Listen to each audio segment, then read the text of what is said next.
Agreed. So how do we?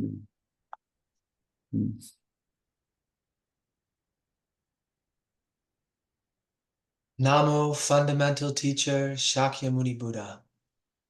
Namo, fundamental teacher, Shakyamuni Buddha. Namo, fundamental teacher, Shakyamuni Buddha. The unsurpassed, deep, profound, subtle, wonderful Dharma, in 100,000 million eons is difficult to encounter. Now that I have come to receive and hold it within my sight and hearing, I vow to fathom the thus come one's true and actual meaning.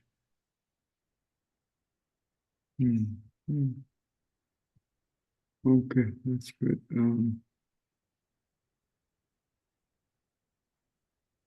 All right.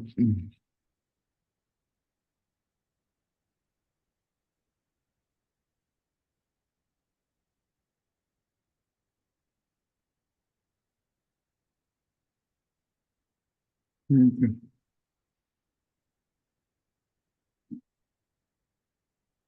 I mean to go ahead and read. Yep. Reasons for the benefits of bodhicitta. Although wishing to be rid of misery, they run towards misery itself. Although wishing to have happiness, like an enemy, they ignorantly destroy it. Someone might say that a bodhisattva does not need to dispel the sufferings of sentient beings and lead them to happiness, because they will do this by themselves. But in fact, ordinary beings are completely ignorant of the law of actions and their effects. Therefore, although they wish to be free from misery, they nevertheless run straight towards it, which they do by their constant and ignorant creation of non-virtue, the very cause of their suffering. Similarly, although they wish for nothing but happiness, they systematically destroy virtue, the cause of happiness, as if it were their worst enemy. Okay, let's do this thing. Yeah, so we like how we run towards misery by mistaking the unreal for the real. So we seek after impermanent things and we think that we will find our happiness in that.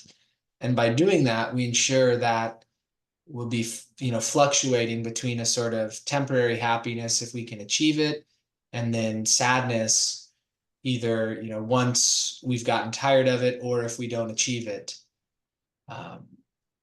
So even though, we wish to have happiness, we're just deluded as to the causes of happiness. And we don't want to have misery, but we're deluded as to the causes of misery. Can you give me specific example?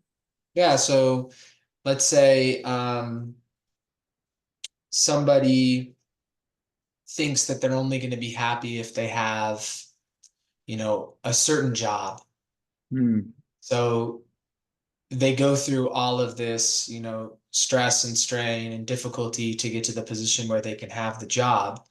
And a lot of times people aren't going to enjoy the process of getting there because they're just doing it in order to get there. And they're not undertaking it as a natural expression. So they suffer on their way to achieving what they think will make them happy. And then, let's say they, become let's even use, say, a doctor, for instance, because any job someone could be happy in, but any Maybe politics. could be sad in, or politician. Yeah, it could be kind of any job. And a lot of times, what we find is once we achieve the thing that we think will make us happy, nothing has really changed. We still, when we let's say they run for any type of office position, right? yeah, that, I You mean, that, think that if they be able to be able to get elected for governor or president, they can be more happier. yeah, but then it's, there's all sorts of problems that come along with taking on a position like that, for instance. So They have more enemy. yeah, and it could be difficult to achieve what they want to achieve as the politician, and they probably have to make compromises. and then they get sort of, deeper and deeper into these situations where they've compromised, and then they can, feel kind of stuck because they're indebted to other people and they can't pursue the sort of agenda that they want to. So I think the essence of it is just in the confusion about like that we can find happiness through a temporary phenomena like a job, a house, money, a partner, that's not the source of happiness. So look like they do not understand clearly about what it happiness means. Yes. They think that they wish to be free from the misery, but nevertheless they run into it, right? So let's say that when we have the problem, personal problem with other people, we Mm-hmm. usually we want to ignore it. We want to avoid it. We don't want to confront. We don't want to face to face to resolve the misunderstanding. We just try to ignore or try to walk away. Can we walk away? Not ultimately. I mean, we can walk away for a period of time, but the law of karma says that eventually that negative affinity will return to us in some way, that it Mm, it yeah. won't just disappear. The best way to face the reality and work out, right? So try to work out to resolve the misunderstanding so we can understand each other more. Mm. So hopefully that we can resolve the negative affinity that we cause. Mhm. Okay, anyway, that's good. Number 9. For those who are deprived of happiness and burdened with many sorrows, it satisfies them with all joy, dispels all suffering, and clears away confusion. Where is there a comparable virtue? Where is there even such a friend? Where is there merit similar to this? In short, sentient beings do not know the method to attain freedom from suffering. They are deprived of happiness and always afflicted by pain and sorrow. It is the Bodhisattva who, by the power of the precious Bodhicitta, dispels their suffering and leads them to happiness. Therefore, where is there a virtue comparable to Bodhicitta, the mind of enlightenment that dispels the confusion of all beings, eradicates their suffering, and bestows them boundless joy? Where is there a friend equal to the precious Bodhicitta, who accomplishes all benefits and prevents all harm? Where is there merit similar to that of the mind of enlightenment?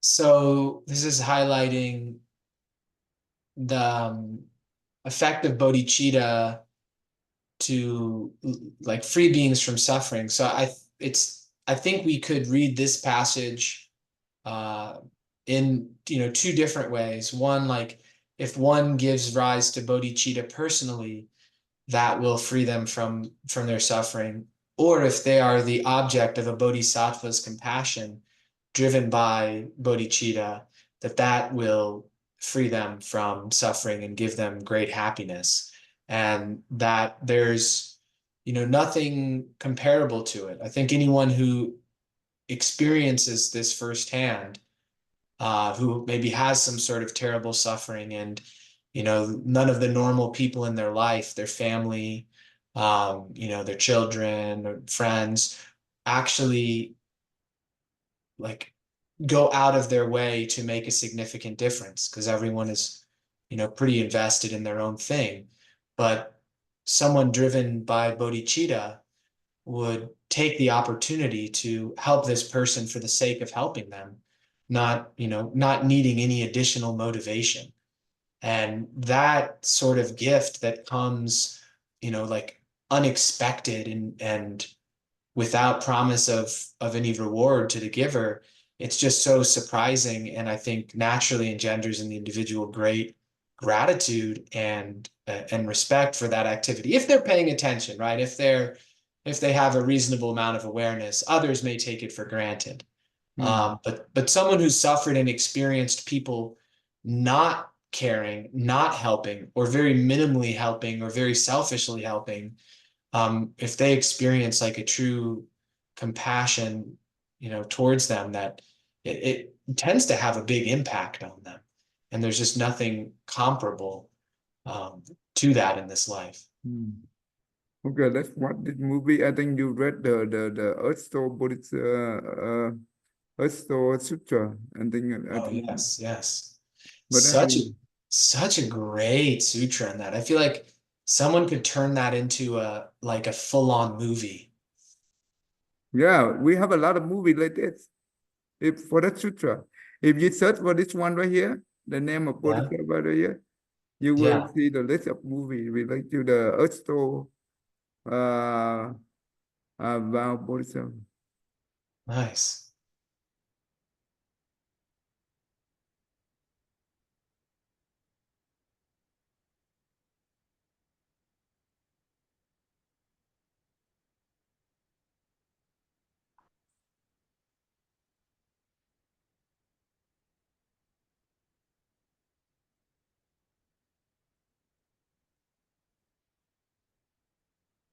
A long, long time ago, there was a Buddha. His name was Omniscient Buddha. He had lived 6 zillion years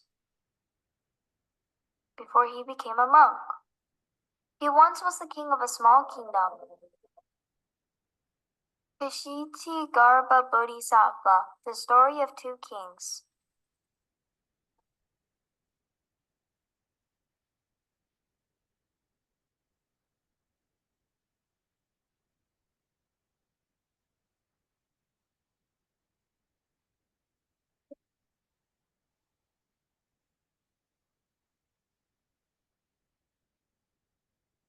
The king of wisdom, we worship you, our honorable king, our compassionate king. Yeah.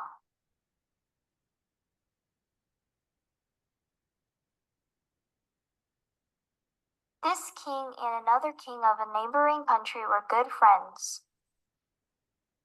Both of them strictly followed and observed the 10 Commandments of goodness and purity, to bring goodness to their people. Their people were all very affluent, happy and content.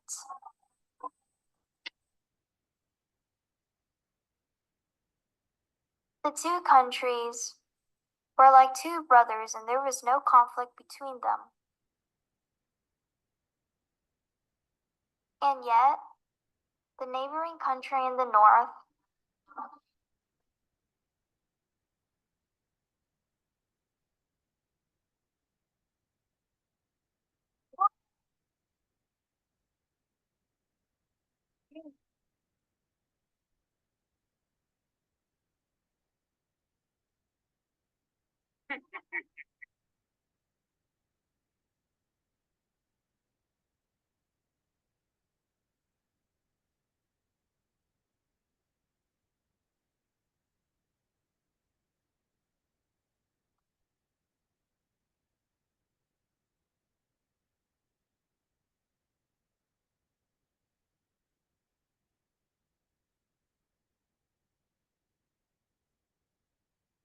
Yes, got it.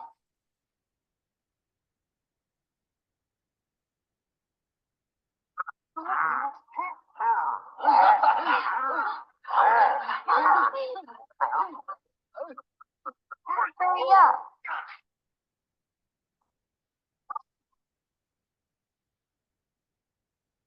Hi. In the neighboring kingdom up north, people have no restraint in committing sins. Revenge for revenge, never ending. Hence, they live in poverty and despair. The whole country has found itself in a state of severe turmoil, deficiency, and deep crisis. I heard the neighboring country south of your kingdom has been troubled by famine for a long time. After you sent the food provisions over to them, is the situation there any better? To help them through the difficult time, I opened the silo, sent over hundreds of loads of food provisions.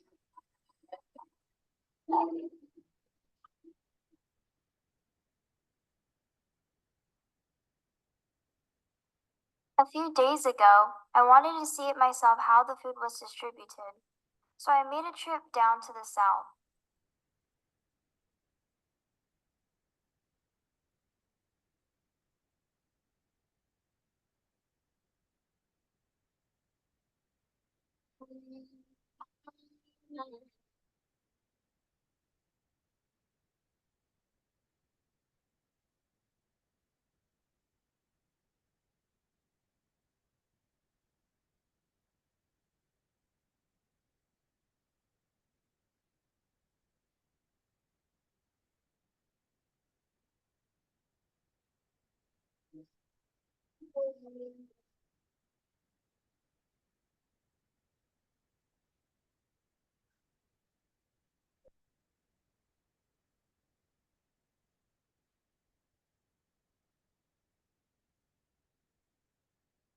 Why?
What a pity. What a pity. If all of them could follow the path of the Buddha, they would not be so ignorant to commit so many sins. Neither would they harm or kill each other.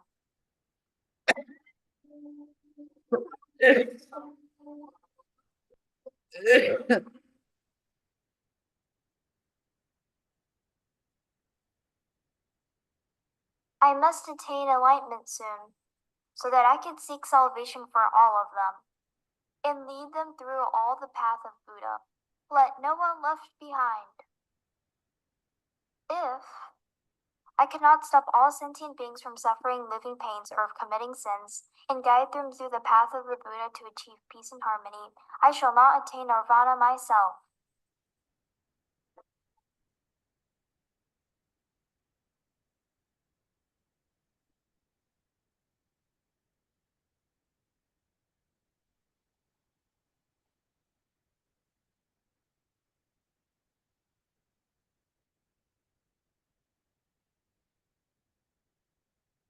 The one who had determined to attain enlightenment first was the omniscient Buddha. The other king, who had determined to seek salvation for all sentient beings before attained nirvana himself, was known now as the Kshitigarbha Bodhisattva.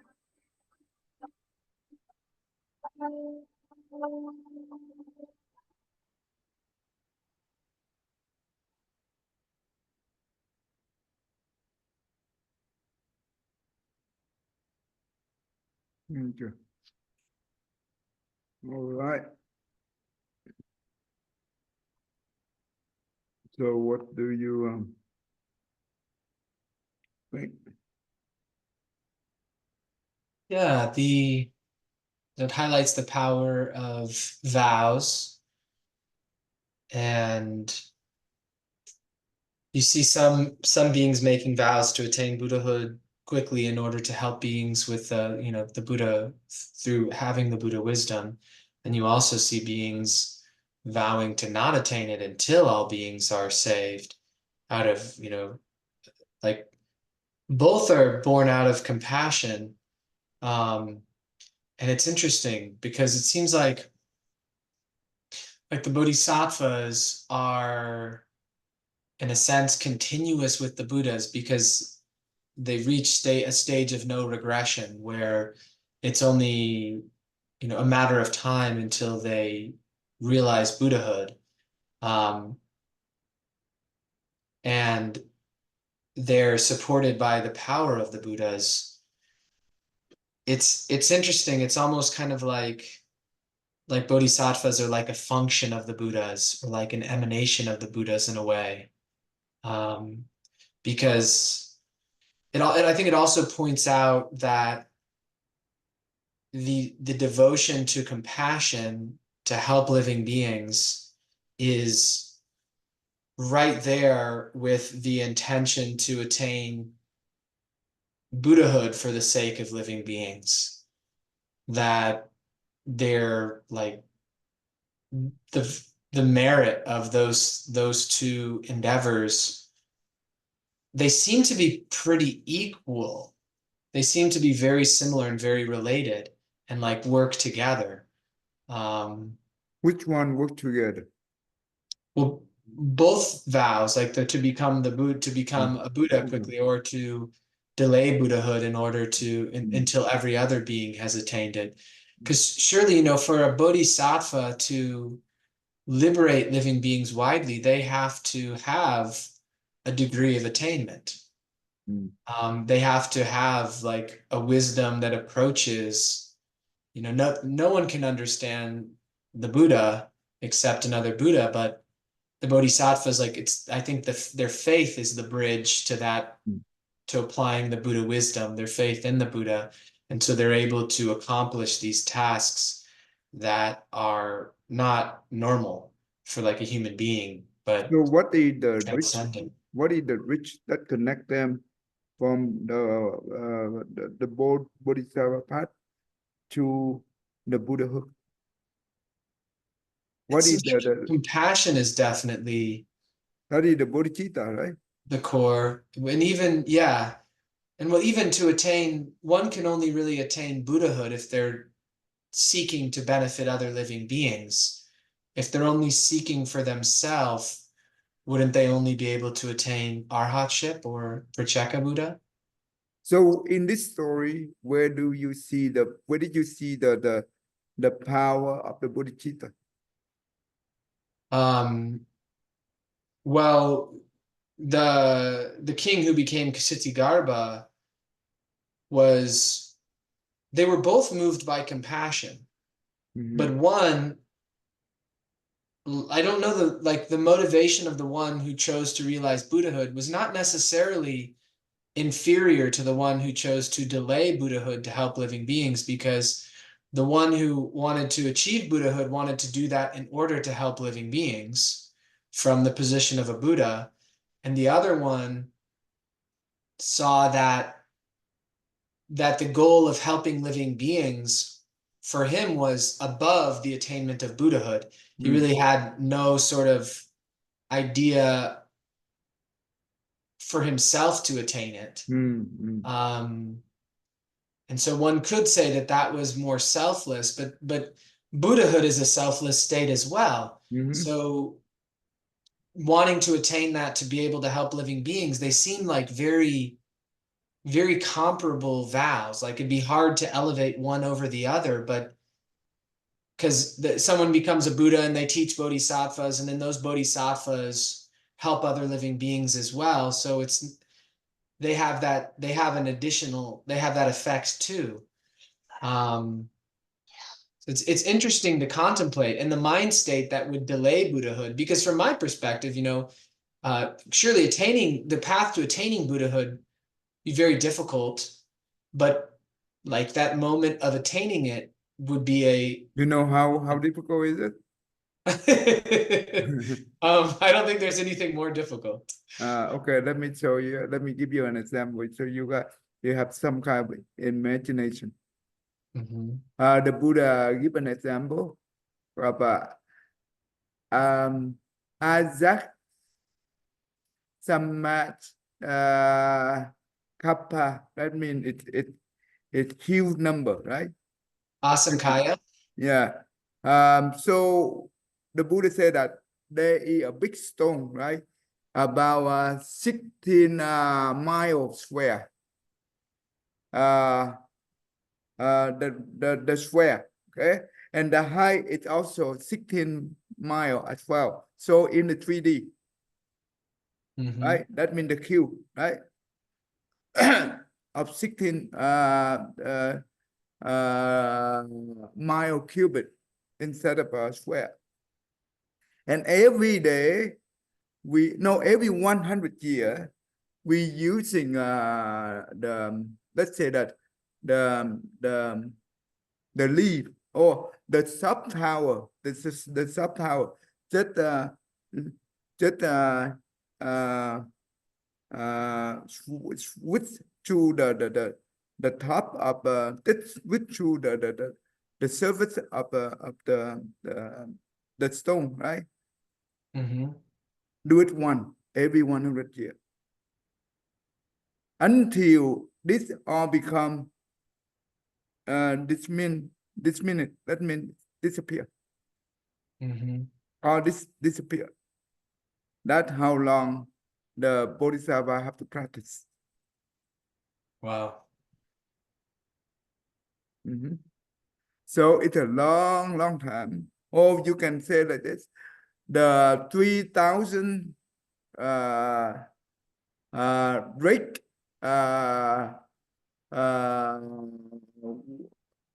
thousand world system, right? That means 3 trillion, not million, billion, 3 trillion.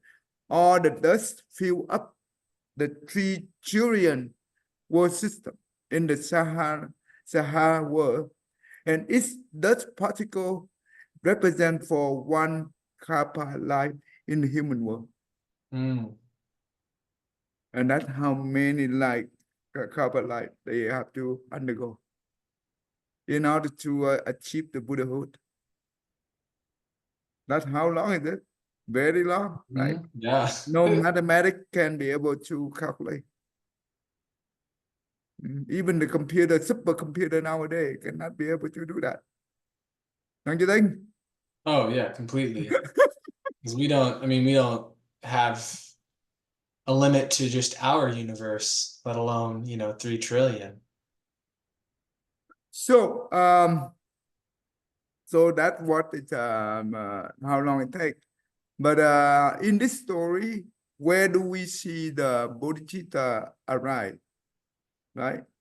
You remember the one Bodhisattva holding the arrow, try to shoot, right? Because he's the one who give a lot of food, right? 100 load of food to that country, and now he end up like this, and he very angry, and he about to shoot that. And what helped him to revenge to doing the evil deed? I think he was touched by the people suffering, how low they had stooped. I mean, they were eating the food like they were animals. Right. Their actions were out of desperation. So the Bodhicitta arrived from the suffering of the sentient being. That is where the Bodhicitta arrived. There are 10 different conditions where the Bodhicitta can arrive. This is one of the 10. Okay. And also both king, right? Also arrived from the suffering of the people in that country. I mean, in the northern country, right? And therefore, the Bodhicitta becomes so strong, so powerful, give them the full determination to make the vow.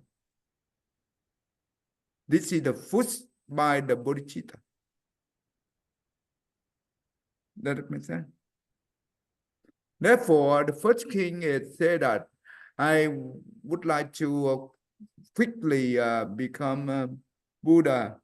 Then I will rescue all living beings to guide them to the Buddhahood.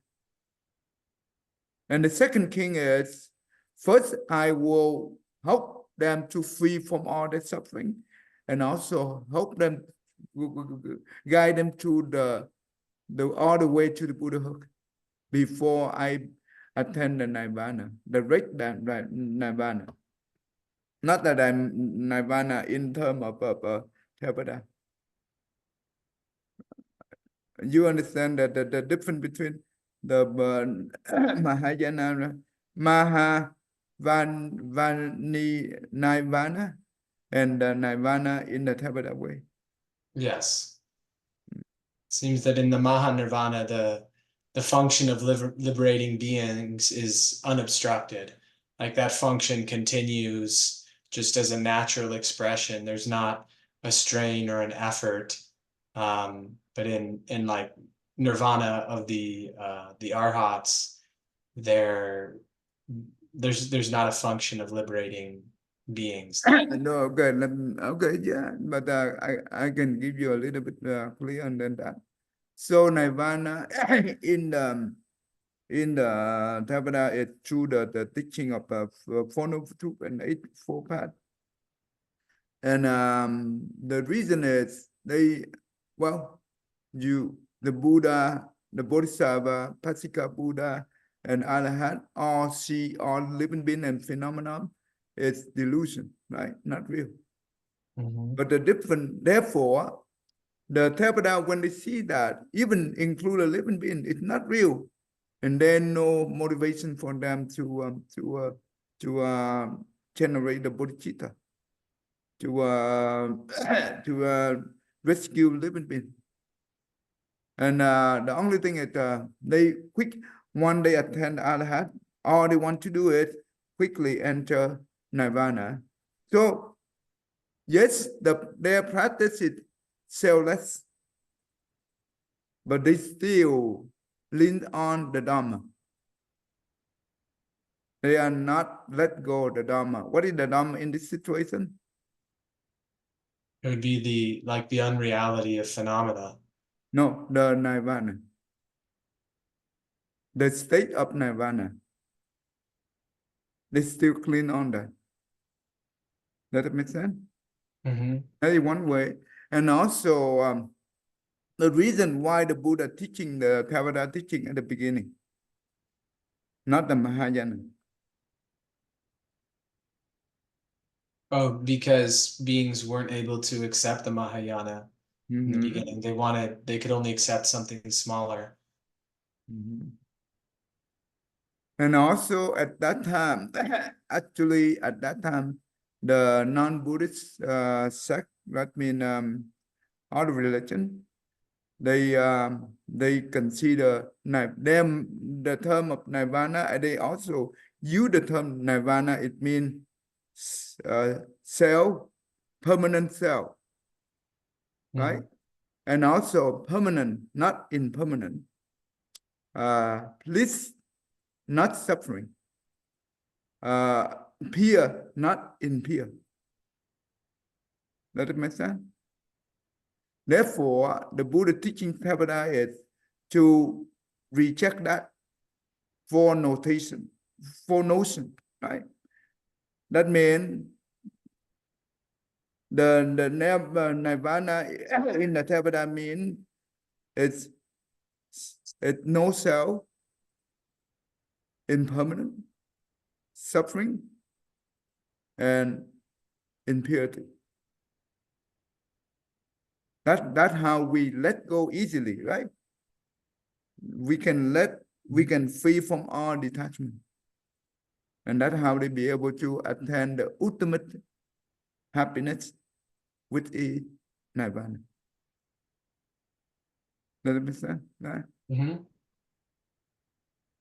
The Mahayana teaching is different. Yes, Buddha and Bodhisattva also see all phenomena, include a living being. It's not real. Why not real? Because this is come from where? Come from the state of the consciousness. Right? The state of consciousness is just like the magician, right? Who can be able to make magic appear and disappear. Don't you think? Yeah, I think that's a reasonable analogy. Yeah. Mm. So, but because of that, the Buddha have a great compassion, or Bodhisattva have a great compassion, because they, even though they see things is not real, but living being see things is real. That's what we call ignorance. And the reason for the Bodhisattva to have the great compassion is to help them to see things not real. We call enlightenment. Yeah. That is one way that for the difference between the Theravada teaching and the Mahayana teaching. The definition of the Mahaparinirvana is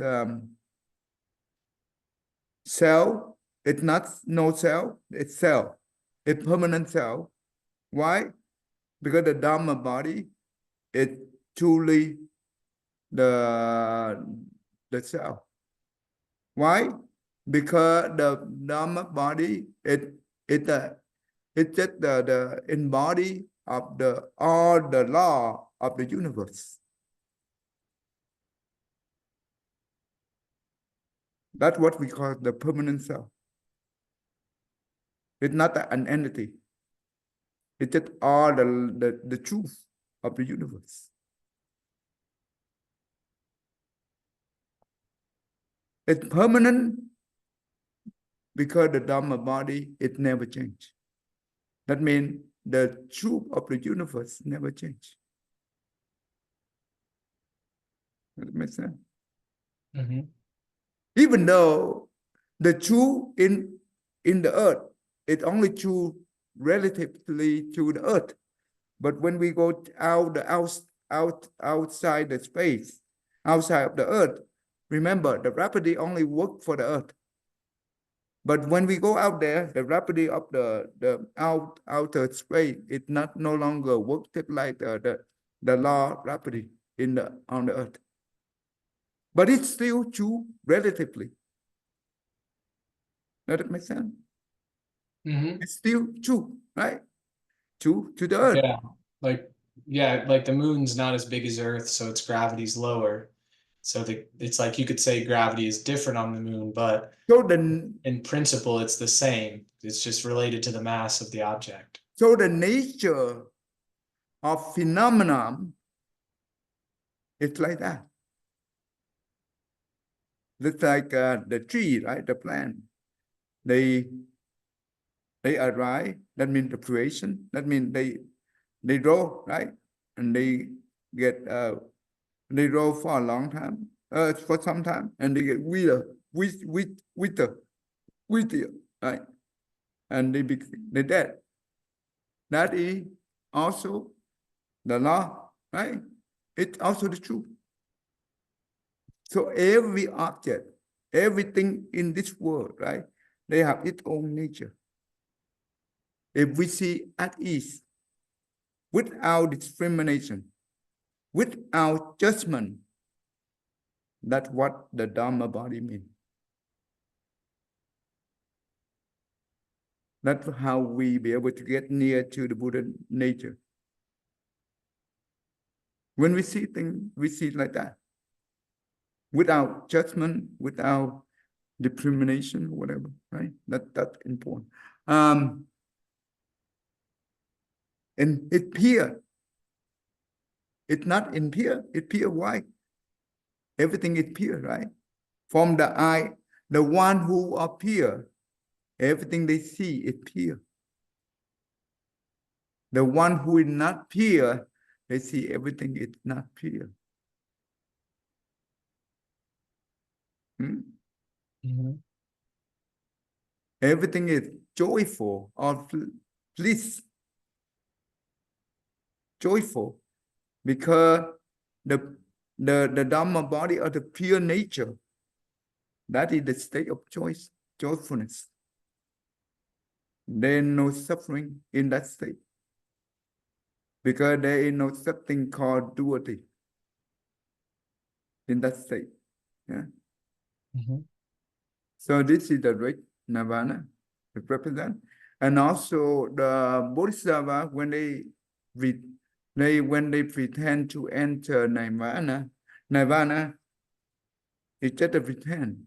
It doesn't mean that they enter nirvana, because when they come to this world, due to their affinity of the living being in this world with the bodhisattva, they have to help them to fulfill the vow that they make. But when it ends, they have to move on to the different place. Or when the blessing or the lifespan it ends due to the karma and the vow that they make, it will eventually they go and they move on to the different place. So it's not no die and no birth and death. Birth and death only occur on the consciousness level. But on the vow level, there is no birth and death. Because the vow, yes, it comes from consciousness. Remember, vow it comes from consciousness, but this is superior consciousness of benefit living being, of no attachment, no condition. Yeah. So anyway, come back to here. The question you asked, what is the difference between the vow of the two kings? Yeah, they do different. It's huge different, not small, huge. The reason is the first king make the vow that he want to quickly become Buddha and rescue later. Because at that time, yes, he did have wisdom. And that also at that time, the Bodhicitta, the consciousness level of the wisdom he had at that moment, that helped him and lead him to make the vow like that. The other Bodhisattva, his wisdom and consciousness level and his Bodhicitta, it also that caused him to make the vow like that. It's a different level. So let me ask you, the Earthstone Bodhisattva, the one who postponed the Buddhahood and try to help our living being to become Buddhas. And you remember the chapter 1, right? All the Buddha and Bodhisattva and also living being from 10 directions come to this Saha world, right? Mm-hmm. And even though the mentary Bodhisattva cannot be able to count how many, even though he have undergo 1,000 kappa to do that map, he cannot be able to know the number. Even the Buddha wisdom cannot see that. With Buddha eye, cannot be able to determine the exact number of the living being that he have rescued. What does it mean? What do you mean? What do you understand? Well, that Erster Bodhisattva, even without attaining Buddhahood, is able to take living beings across. I think, yeah, to Buddhahood, to full fruition.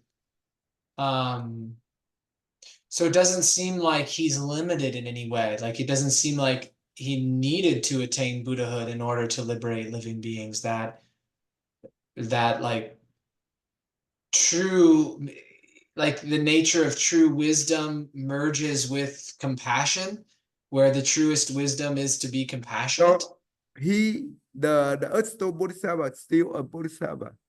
but his disciple, a lot of them, number of them is Buddha. The Buddha, but they are his disciple. So in this concept, in Buddhism, can we compare, we say that, oh, Buddha is higher than the Bodhisattva? No, I don't think so. No, not in this concept. So that's important. And do you think that this Bodhisattva is considered to be,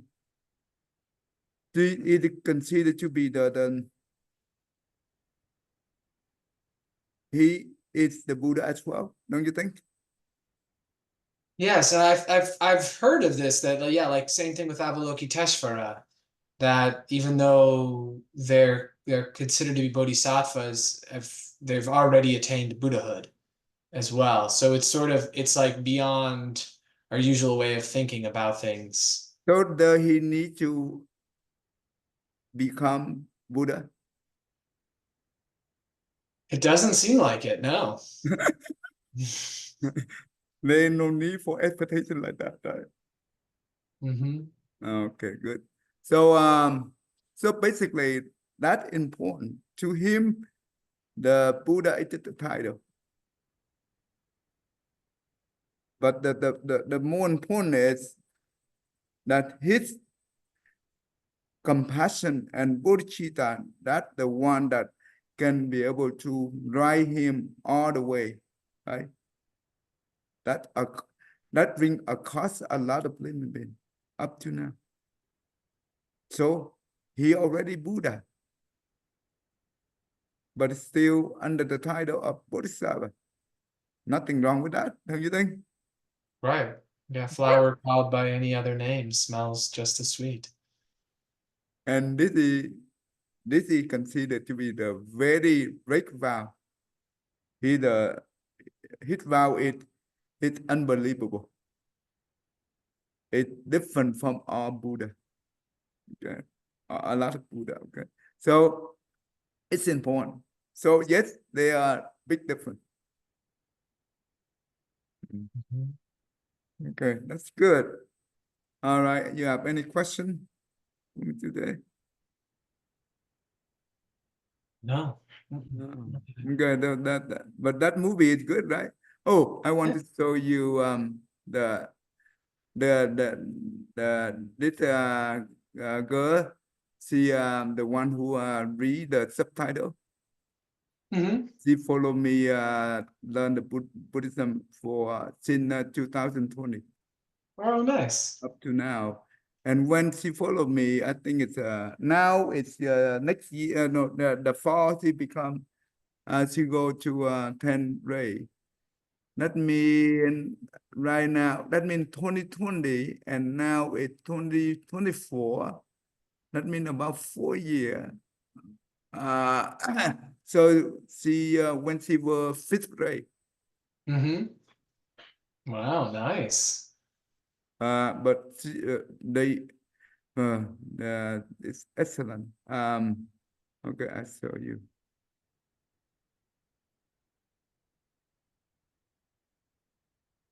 Yeah, this is the one.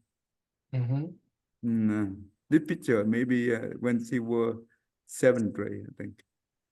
She read so many stories, Buddhism, and also read so many not many movie with the subtitle. If you want to go here and you can watch all this movie, it's really good. Nice. Excellent. And every summer, I pick out some of the good students online and give them the special training about Buddhism. I give them the list of Buddhist topic, right? The first year, I give them from the basic and also some of the important Theravada teaching, like Four Noble Truths, Eightfold Path, and the affinity and the law of cause and effect and law of karma. And also on the second year, that means last year, I give them more like into the paramita. I give them the five, not six, only five. Exclude the wisdom. Mhm. And each topic I lay out a framework for them, and they can go to the internet and research and lay out the presentation, and also come up with the list of question and answer. So after that, they present the presentation, and they also quiz them. Okay, so it's interesting, very interesting. Yeah. They are the one who do the work. I'm the one who learn from them. Mhm. Now they have become my teacher. I'm a good student. Nice. So that's good. Um, also you can go in here. I just want to quickly show you. Okay. Okay. This is not this one for the youth, right? Okay. This the class is for 12:30 to 1:30. On Saturday, I teach them many things like this, constant only as well. Psychology about the depression. I teach them that. The respect parent. I also taught them about the traveling dependent on nation. I did the special training at the presentation for 2022. I have 2023, but I did not have time to cut the video for individual. It takes a lot of time for me to do all those things. But anyway, Mhm. okay. So if you want to go there and take a look. Okay. Okay.